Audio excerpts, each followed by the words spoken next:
Imagine a teenager strolling into your driveway, pointing at your Harley, and saying dead serious, "I'll take that now," 'cause his HOA mom told him it's his. What would you do? I was halfway through a mug of black coffee, the kind that tastes like honesty and burnt toast, when the kid showed up, skinny, lanky, shaggy hair the color of wet hay. He stopped right where the concrete meets the grass, put his hands on his hips, and stared at my motorcycle like it was a loaf of bread in a bakery window. "I'll take that one," he said, nodding at the Harley. I squinted at him, sun in my eyes. "You joking, kid?" He lifted his chin, a little tremble under it.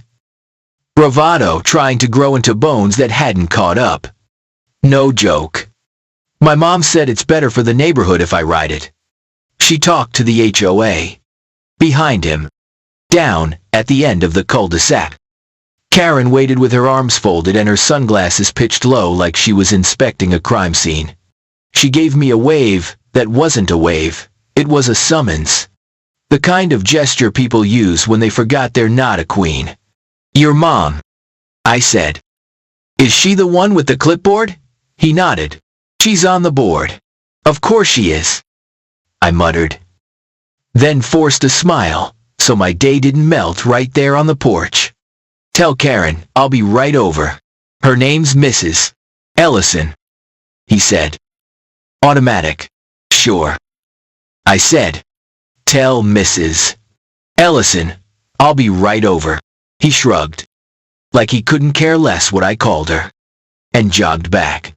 I set my coffee on the rail and looked at my bike. 12 years of weekends sat there in matte black and chrome, under the old oak that drops leaves in slow spirals every fall.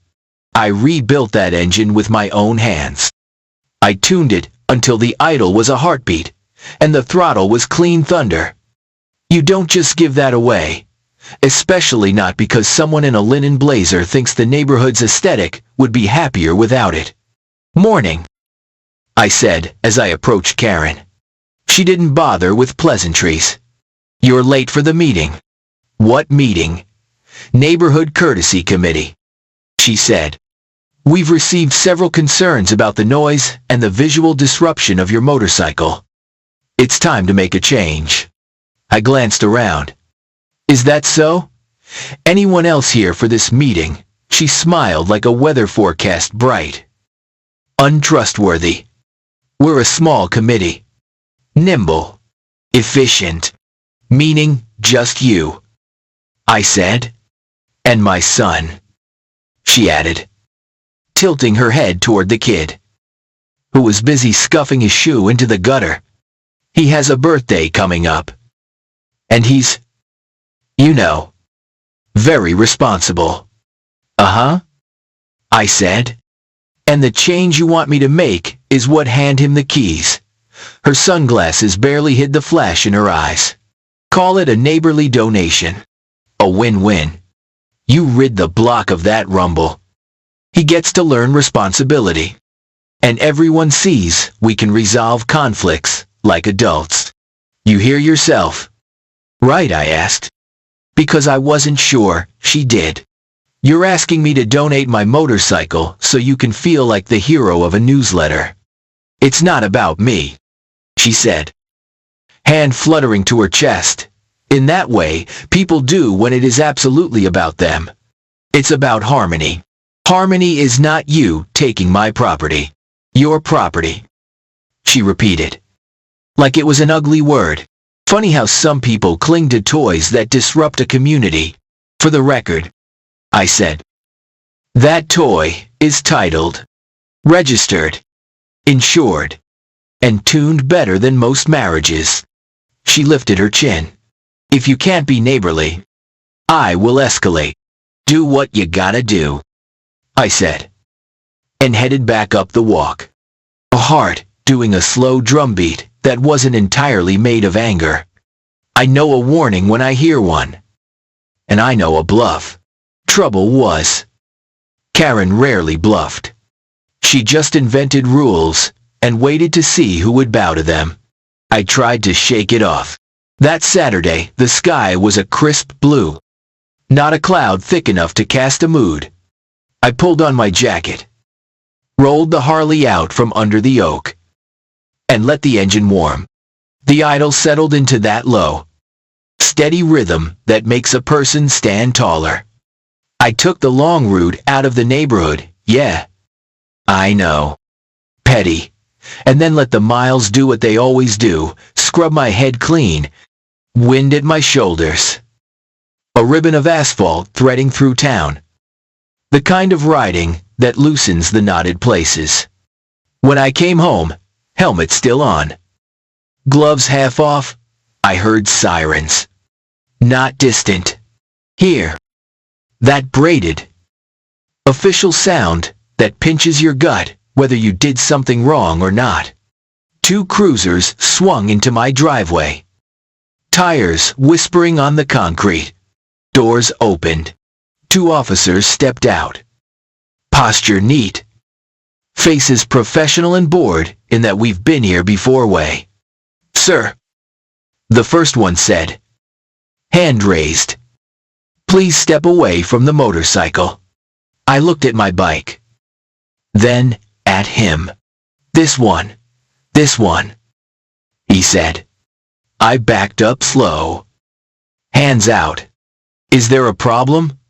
We received a report of stolen property at this address, he said, flipping a small notebook like he was reviewing the coordinates to my patients. A minor claims you're in possession of his motorcycle. I blinked. You gotta be sorry. You gotta be kidding. Do you have proof of ownership? Titles in my kitchen desk. Top drawer, I said. Registration's with it. Keys are well. You can see where the keys are. Stay here, the second officer said, standing 3 feet from me with the kind of calm that makes you behave even when your blood is boiling. The first walked past me and into my house after I gave a nod. My door was open. I felt naked in my own doorway, which is a trick only bureaucracy and the wrong kind of neighbor can pull. Karen materialized at the curb like a stage cue. Her son, just behind. She pointed. There it is. He promised it to my son and then took it back. Emotional theft is still theft. Emotional theft. I repeated, tasting the phrase. That's not. The officer lifted a hand. Sir. We stood there, breathing the same air. The engine pinging as it cooled. The oak leaves, whispering like gossip. When the officer came back out, he held my title and registration. He checked the VIN stamped on the neck of the frame. Then the numbers on the paperwork. Then looked up at the sky like he needed patience from it. It's his, he said to his partner. Clean title. Long-term owner. No cause. Karen's mouth flattened into a shape I can only describe as a lemon cut wrong. That can't be right. She tried. He told my son, ma'am, the officer said. Weariness creeping into the edges. There's no report to file here. Her son glowered at the handlebars like they'd insulted him. This is unfair, he muttered. You said I said we'd handle it. Karen hissed from the corner of her mouth. Then switched back to better manners, like flipping a light. Officer, you're making a mistake. The second officer gave me a look that said, in plain English, without words, I'm sorry you live next to this. They left. No tickets. No warnings. Just the sound of authority receding. Karen stayed put. Sunglasses back on. Her expression unreadable and way too readable at the same time. This isn't over, she said. Voice, sweet enough to rot your teeth. Wasn't counting on it, I said. And I meant it. I knew better. People like Karen don't back off because they're wrong.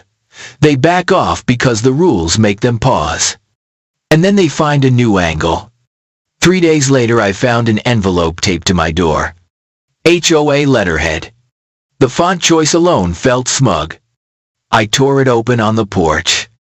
Notice of violation, community disruption, and failure to comply with neighborhood courtesy standards. It accused me of creating a hostile environment, spreading misinformation, and making false verbal commitments that distressed a minor. It recommended remedy in the form of transferring or removing the source of ongoing disruption. I read it twice, then a third time. Then laughed so hard I startled a squirrel off the rail. I took a photo. Then I took a breath. Because laughing only gets you through the first 15 seconds of nonsense. After that, you need a plan. I started a folder. Not fancy, just a manila envelope with a sticker that said, Bike. Karen. HOA. Inside went the violation letter. Printed screenshots of the HOA portal, where my dues were paid up and my property file was boring as unsalted crackers. And a timeline I scribbled, with times and dates spelled out. I copied the title and registration. I printed still frames from my doorbell camera, the kid pointing at my bike. Karen in the background, with that wave that wasn't. I wrote out a statement in plain words. What happened? Where? Who said what? No spice.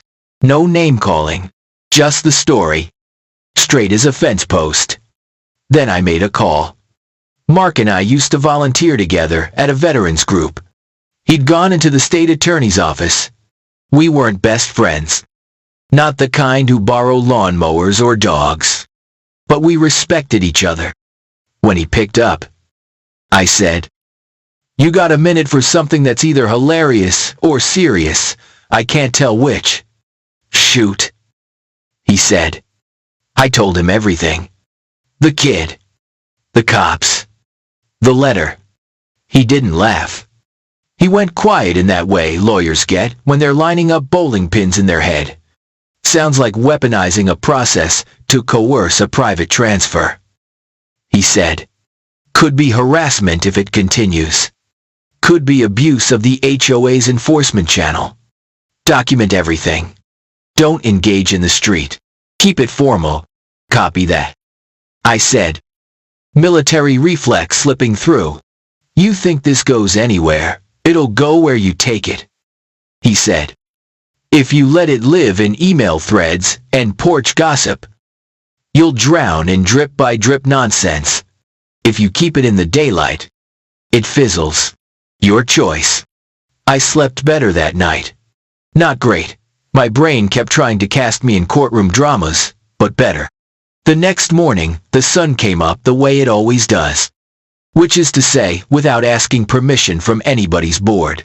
A week later, the HOA posted an agenda meeting on Thursday evening.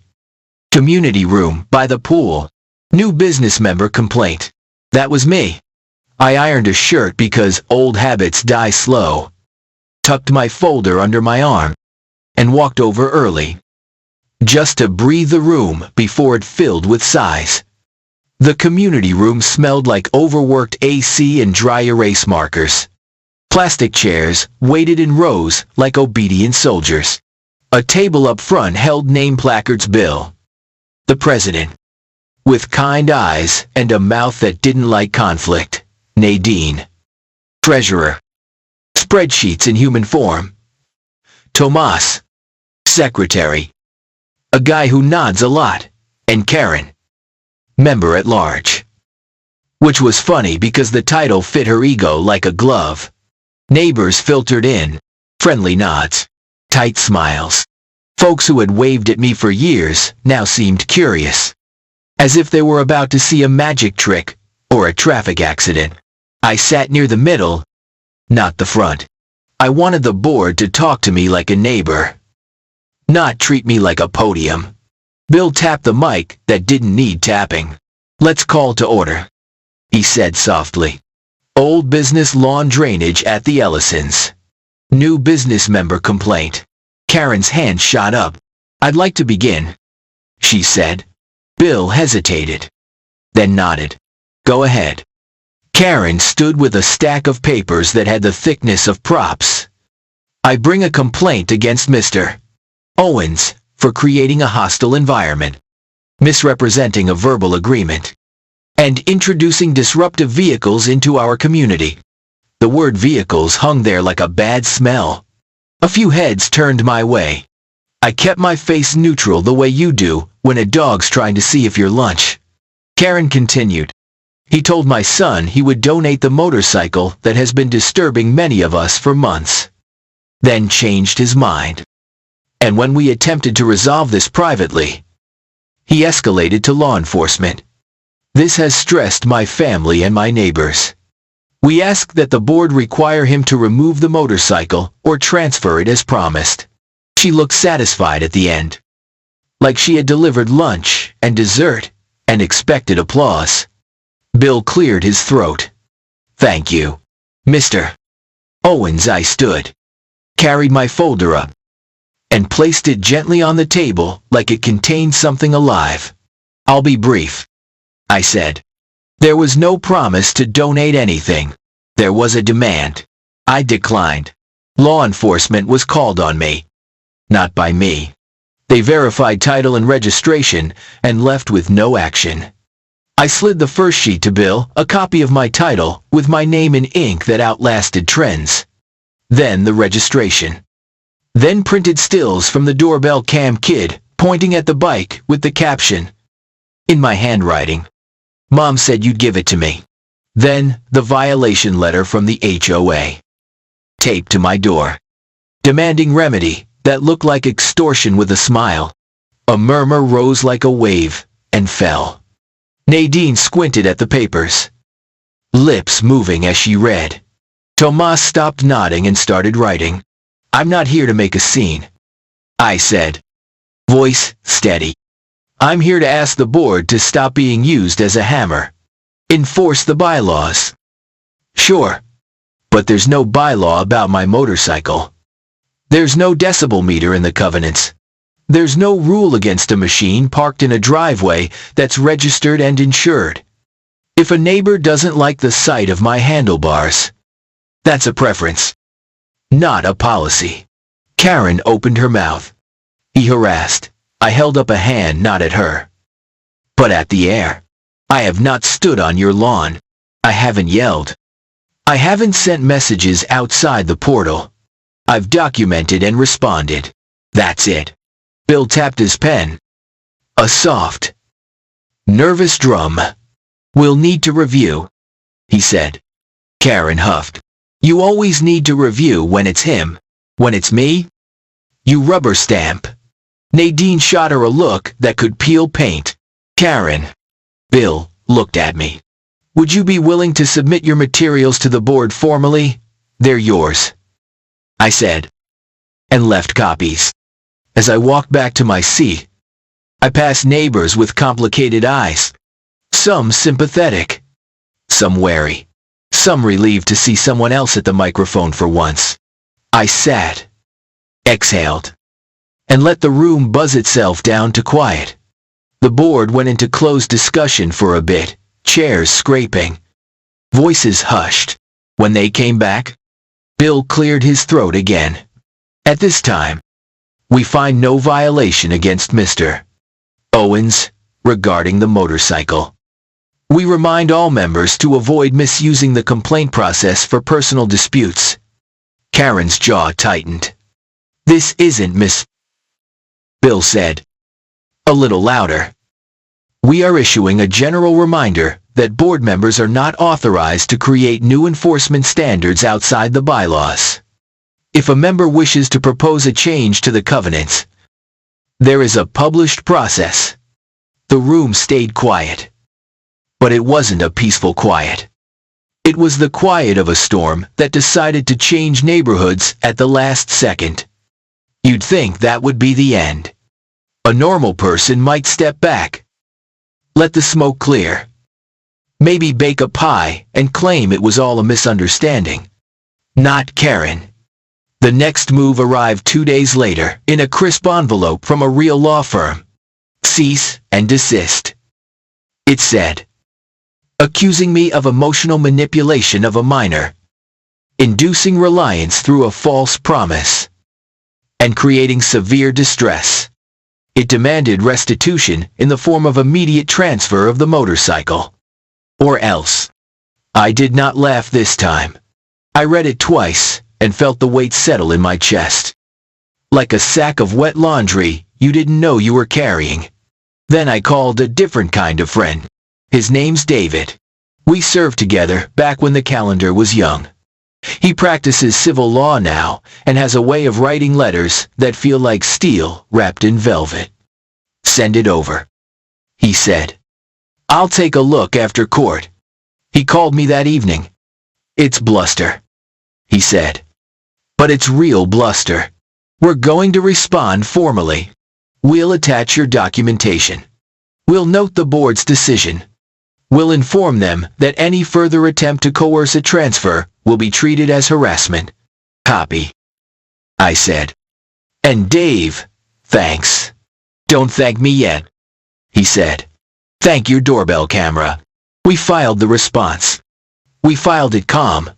No fireworks. Just the truth. Arranged neatly. Like tools on a pegboard. Then we waited. And waiting, I've learned, is when stories leak. In the absence of new events, people talk about the old ones. And sometimes they tell the truth by accident. Folks started stopping by my porch in the late afternoon. The way neighbors do when the air cools and the sprinklers hiss, and people want to see if you've got beer on hand. Mike, from 2 doors down. Gloria, from the corner lot, with the roses that look too delicate for real life. Even old Mr. Hernandez, who walks every evening with a cane that has a personality. They told me things. Little things at first. A note about the color of Mike's shed that didn't match the approved pallet, even though no one knew where the pallet lived.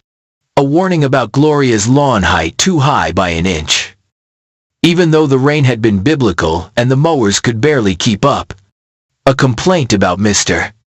Hernandez's granddaughter's car parking on the street overnight when she stayed to help him after a fall.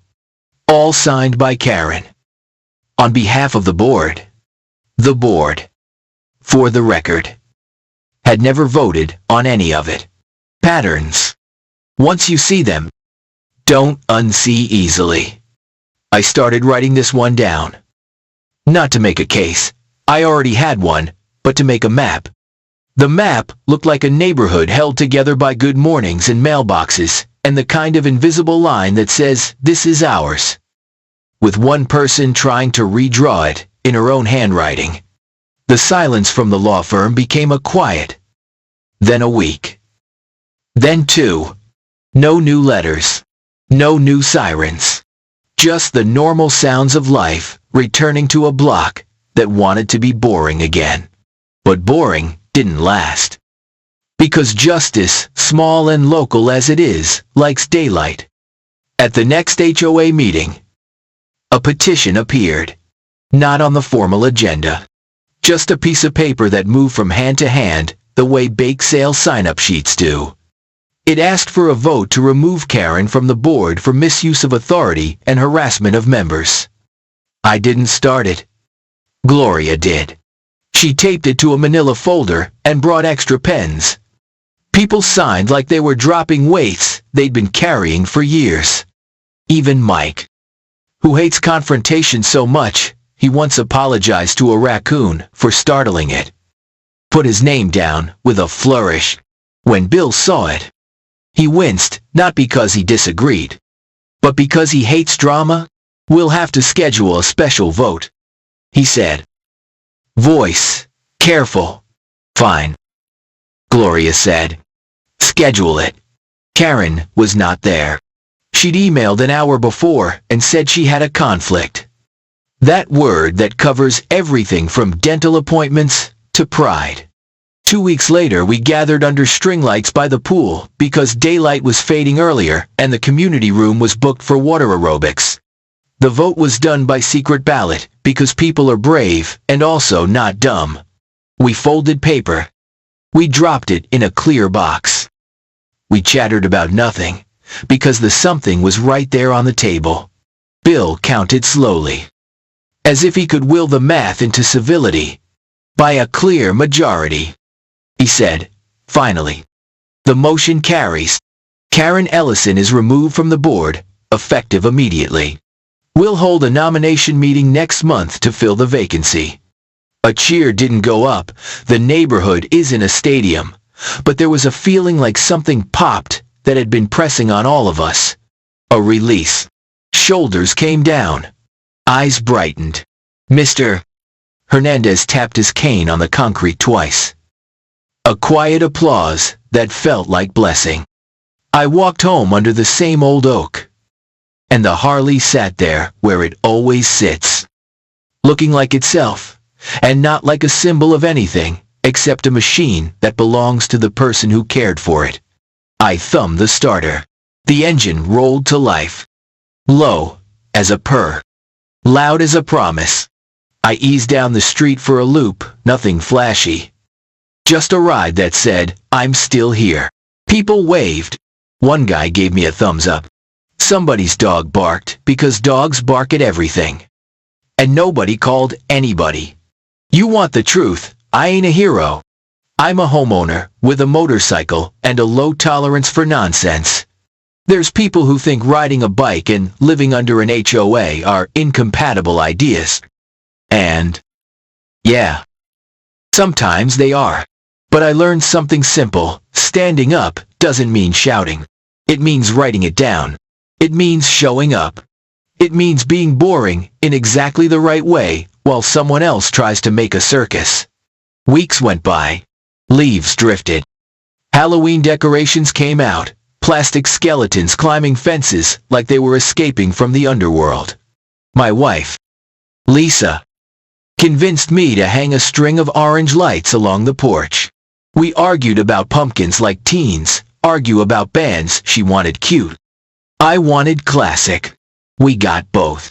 And then, because stories don't always end where the credits want them to, I found another envelope in the mailbox. This one wasn't from a law firm. It was from a guidance counselor at the local high school. Mr. Owens. It began. I'm writing because your neighbor, Mrs. Ellison, asked that I reach out about an incident involving her son. We hear he was promised a motorcycle that did not materialize. He's been upset. I wondered if you might be willing to speak to a class about responsibility, promises, and adult commitments. I read it once, then again, then out loud to Lisa, who said, "You've got to be kidding." "I am not," I said. And then I laughed, because what else do you do when reality tries satire and nails it? I wrote back politely. I said I was happy to speak to any class about responsibility, starting with the idea that adults should not promise other people's property to their children. I offered to talk about documentation and process, about how rules work best when they protect people equally, not when they shield one person's whims. The counselor replied with a thanks, a smiley face, and then silence. Even schools know when to step back from a neighborhood fire. A month later, I saw the kid walking home from the bus. He kept his eyes down. I didn't want to be the adult who makes a teenager eat crow. I stepped off the porch and met him halfway. "Hey," I said. "Got a minute?" He shrugged. Teenagers measure time in shrugs. "I'm not your enemy," I said. "I'm a guy who loves a machine and his peace." "You got a passion." He looked up, wary. "Skateboarding," he mumbled. "And music." "You got a board." He nodded. "You ever have someone tell you your board is bad for the neighborhood?" His mouth twitched. "All the time," he said. "Feels lousy." "Huh." He scuffed his shoe. "Yeah. Here's the thing," I said. Softer. "Your mom loves you. She goes too far. But she loves you. That's obvious." But loving someone doesn't mean taking other people's stuff or bending rules till they scream. You're gonna be a man soon. You get to choose your own way of being strong. Try choosing the kind that doesn't need anybody else's keys. He stared at the asphalt like it might give him a script. I didn't call the cops, he said eventually. That was her. I know, I said. And hey, my doorbell camera caught you saying she told you I'd give it to you. That's on her, not you. But next time she sends you to ask for something that isn't yours, you can say no. People forget. Kids can say no. He nodded once. Sharp. Like something stuck. Okay, cool, I said. And if you ever want to learn how to change oil or tune a carb, sorry, on a bike that still has a carb. Not many do anymore. Stop by. You can learn on mine. Touching's allowed. Taking's not. He almost smiled. Okay, he said again. And then he headed home. Shoulders a little higher. Like maybe the day put a 1/4 inch of backbone where it was needed. Karen stayed off my lawn. Off everyone's. For a while. Rumor said she'd joined a club down at the lake, where people wear white and talk about committees over lemon water. Good for her. Maybe the world looks softer if you stare at it through the bottom of a glass that never spills. The Harley kept being the Harley. Saturday rides. Occasional Wednesday night tinkering sessions where I'd lose track of time, and Lisa would open the garage door just enough to slide in a plate with a sandwich and a stack of napkins I never used. The idle stayed a heartbeat. The throttle stayed a grin. You want to know the secret to hanging on to what's yours in a neighborhood run by forms and feelings? It's not anger. Anger is fireworks loud, quick, beautiful, useless afterward. It's patience shaped like paper. It's dates written out in full. It's May the 12th. 9 in the morning. Porch conversation. She said X. I said Y. It's still frames printed from a doorbell cam with a caption that doesn't accuse, just notes. It's language that sounds like a judge wouldn't hate it. It's refusing to be the interesting one. Boring wins, slow fights. Some evenings, when the heat let go and the light got kind, I'd sit on the porch and watch the block do what blocks do. Kids play chase. A dad in a ball cap water the edge of the lawn like the grass might call a line judge. An old couple walk hand in hand without telling anybody they'd learned the art of staying. I'd listen to the low hum of my own house. And, I'd think about how close I came to giving in for the stupidest reason, because someone was confident enough to tell me a lie with a straight face and a letterhead. Confidence is not truth. Letterhead is not law. Sunglasses are not authority. A clipboard is a piece of wood with a clip. A board is neighbors who agreed to be bored together for the good of the block. One Sunday after church, Mike waved me over. He's not a Harley guy. He's a fishing boat at dawn guy, which is its own kind of religion. You handled that well, he said. Cutting to it. I handled it slow, I said, which ain't the same as well. But it worked. He shifted from one foot to the other, like his shoes had opinions. We're thinking about running for the board. Me and Gloria and Tomas. Keep things boring. You in? I choked on my coffee. Me on the board, he grinned. Nothing says keep it boring like a guy who counts his doorbell stills before he sleeps. I laughed. Let me think. I mean, yeah, maybe. If we can promise each other one thing. What's that? No clipboards at the pool. He stuck out his hand. Deal. We ran. We won, mostly because no one else wanted to spend a Tuesday night reading bylaws written when fax machines roamed the earth. We printed the covenant and highlighted the parts that made sense, and flag the parts that didn't. We made a rule that no violation letter goes out without 2 signatures and an actual rule attached to it. Not a feeling. We put up the decibel chart for lawn equipment and said, if you can run a leaf blower at 6 in the morning, then you can't pretend a motorcycle at noon is Armageddon. We added a line to the newsletter that said, we solve problems here, not people. Corny maybe, but it landed. Karen sent an email once, months later, about a set of wind chimes she could hear from her porch that disrupted her meditation. We responded with a link to the city's noise ordinance and a polite note that meditation is a private practice. She didn't reply. Sometimes the best victory is no reply. Every now and then I catch the kid, he's taller now. Somehow all angles and almost a man. Practicing ollies at the end of the block. He still keeps his eyes down sometimes. But when he looks up, it's not hostility in there anymore. It's something like, respect the kind that's born when an adult tells you a hard thing and then lives it. I tell you all this, not because my life is dramatic, but because it almost got made dramatic by someone else's ego. And that happens on streets like ours, more than folks admit. If you're listening and thinking, man, that could be me, then, it probably will be. And I hope you remember a few basics. Write it down. Everything. Dates in words. Not numbers. Who? Where? What? Take pictures. Not to blast on the neighborhood app, but to print. To put in a folder. To hand to a person who has to care, because they signed up to. Keep calm in public and honest in private. The porch is for hello.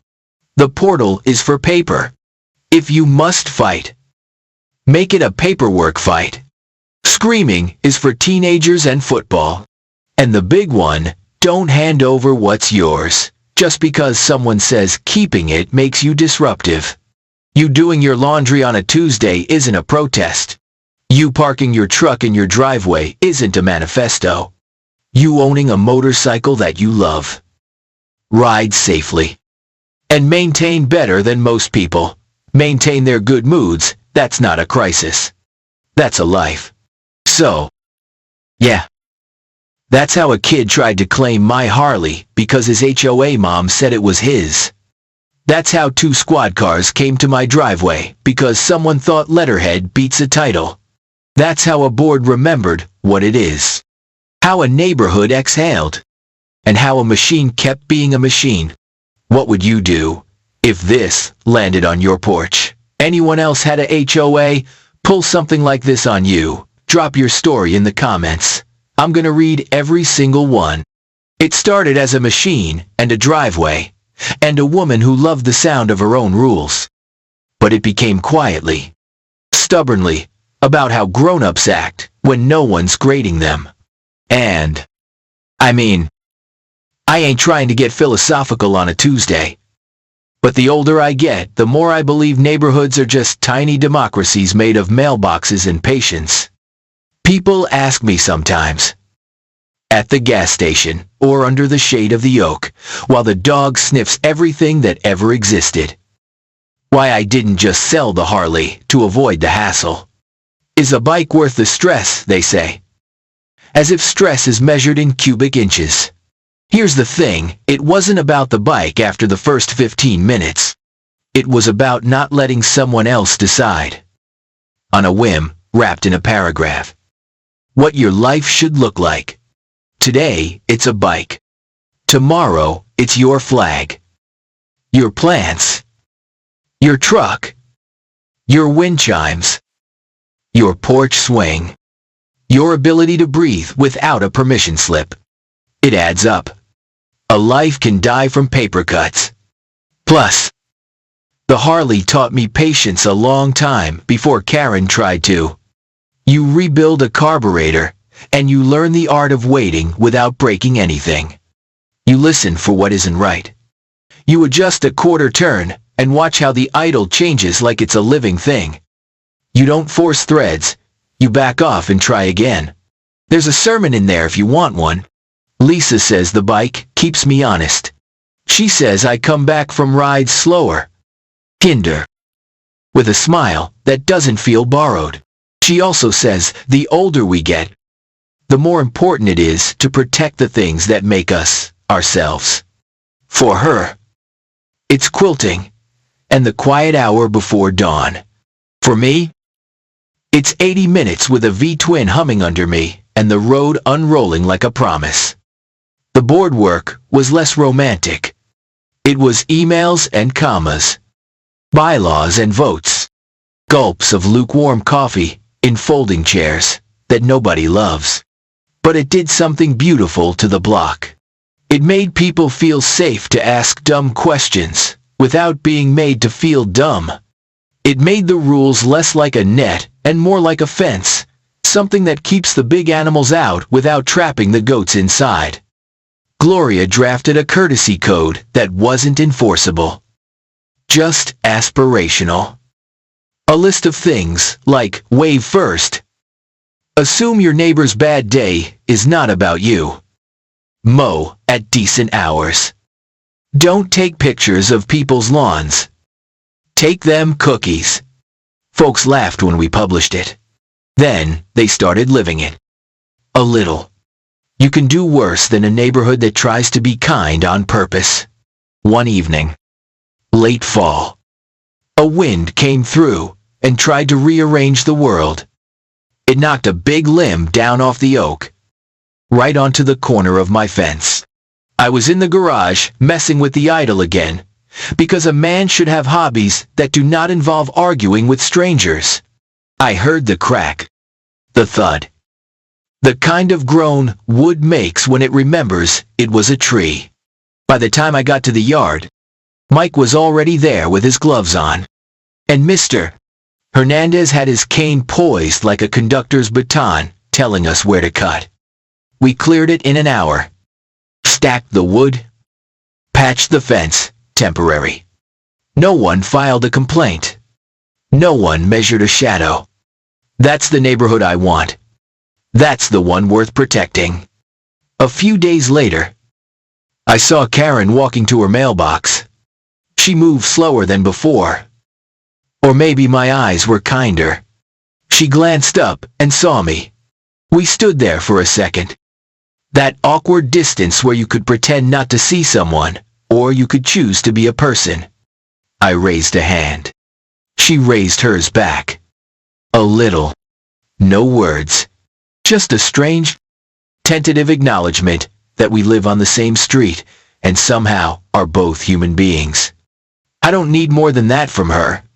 Maybe one day she'll drop the sunglasses and pick up a pie plate. Maybe not. Either way, the rules now fit the neighborhood instead of her mood. The Harley got a small scratch that week where I dropped a wrench and my pride together. I can live with scratches. I even like them. There, the story. Written in metal. I buffed it out a little. Not too much. And then I rode to the edge of town where the road turns to fields, and fields turn into a sky so wide it makes your arguments feel small. I pulled over, cut the engine, and listened to the quiet ring in my ears. You know that feeling when the noise stops, and you realize the noise inside you is the thing that needed adjusting. Yeah. That. On the way back, I stopped for gas. A guy in a polo tapped the tank with 2 fingers and said, "Man, I used to have one. Got rid of it when the kids came." "How old now?" I asked. "College and out," he said. He stared at the horizon, like maybe the kid version of him was somewhere out there flicking rocks at a sign. "I miss it. You can get another," I said. "My HOA would faint," he said, grinning. "Tell him to hydrate," I said. And he laughed, the kind of laugh that makes you feel like you didn't waste any oxygen that day. Back at the house, Lisa held up a quilt she'd been wrestling with. It had blues the color of evening and whites like the foam at the lake. A pattern that looked like wind trying to make up its mind. Name it, she said. Call it Keep Your Receipts, I said. She snorted. Absolutely not. Stand tall. Then she tilted her head. Maybe. We ate dinner on the porch, because food tastes better when your feet are up and the world is behaving. We watched a kid deliver newspapers on a bike. Which, yes, is a thing that still happens if you squint and live far enough from the city. We listened to wind chimes that didn't disrupt anyone's meditation. The dog found a spot where the last warm rays hit and sighed. Long and dramatic. Like a theater kid off stage. And, I thought again about the first day of this mess. How easy it would have been to laugh. Hand the kid a helmet. And say, sure. Take her for a spin. Just to be liked. We sell our piece cheap sometimes. We trade it for a quiet 5 minutes and pay for it for months. I'm glad I didn't. I'm glad the folder exists. I'm glad the board is boring. I'm glad the sirens found someone else's street to sing to. If you're listening to this, and you've got a Karen in a cardigan breathing down your mailbox, here's me. An ordinary guy with a slightly oily jacket and a wife who names quilts. Telling you you're allowed to be uninteresting in your defense. You're allowed to say, show me the rule. You're allowed to say, put that in writing. You're allowed to say, no. If they call the cops, be ready. Not with sarcasm, with paper. The truth is heavier when it's printed, and when it's over, because it does end. Eventually. Even if end just means quiet. Do something that reminds you you're a person and not a defendant. Go for a ride. Plant tomatoes. Bake bread. Hang wind chimes. Sit on your porch and be part of the geometry that makes a neighborhood porch to porch. Nod to nod. The slow arithmetic of belonging. Months rolled into a year. The calendar turned with its usual lack of drama. Our board meetings stayed unsexy in all the right ways. We fixed the fence by the pool. We chose new chairs that didn't pinch. We approved holiday lights so long as they didn't make the place look like a casino. We set the trash pickup reminder to send on the evening before, not the morning of. Because forgiveness is easier when you remember to ask. The kid, well, he's not a kid anymore. Got a part-time job at a hardware store. Sometimes, he comes home with his shirt smelling like lumber and possibility. We talk tools now and then. Over the hood of my truck. He asks questions that make me think he'll be a better man than people assume when they meet him with his hood up. He nods more. He scowls less. That's growth you can be proud of, without telling anyone you're proud.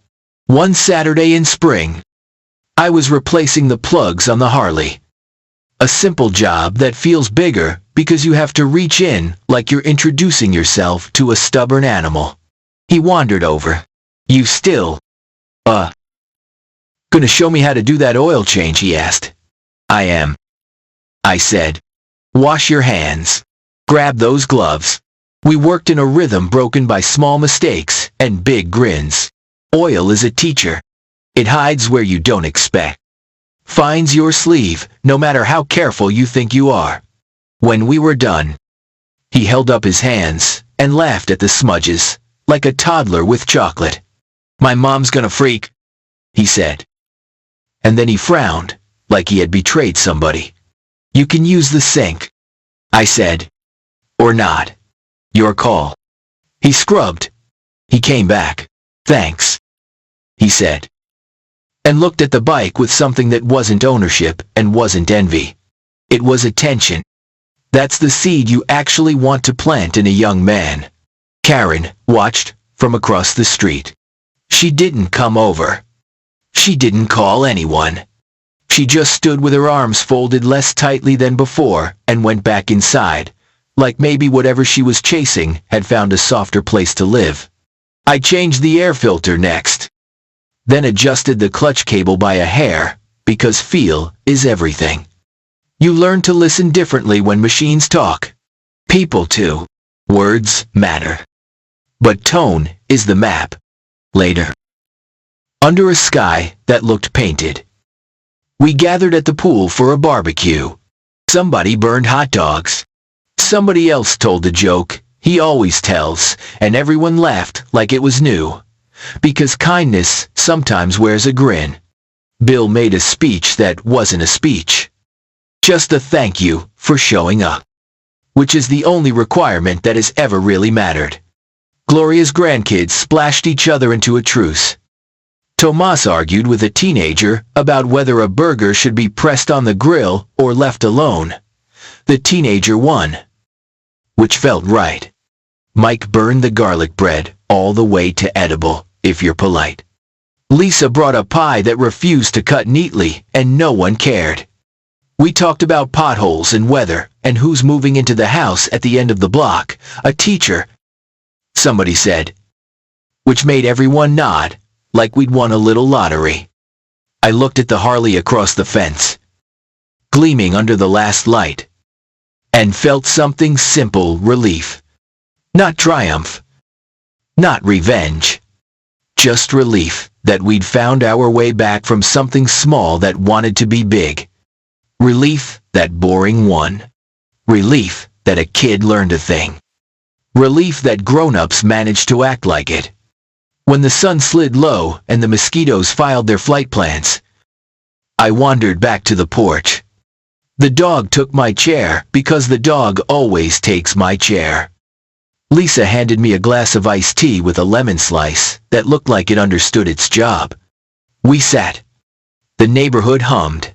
Worth it? She asked. No drama in it. Just a check-in. Yeah. I said. Worth it. She bumped my knee with her foot. Next time.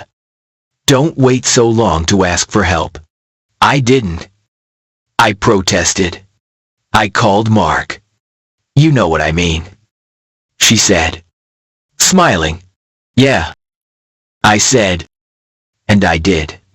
We carry things alone sometimes, because we think that's strength. Maybe strength is letting your neighbor hold the other end of the branch while you cut it. The porch light clicked on by itself because that's how we set it.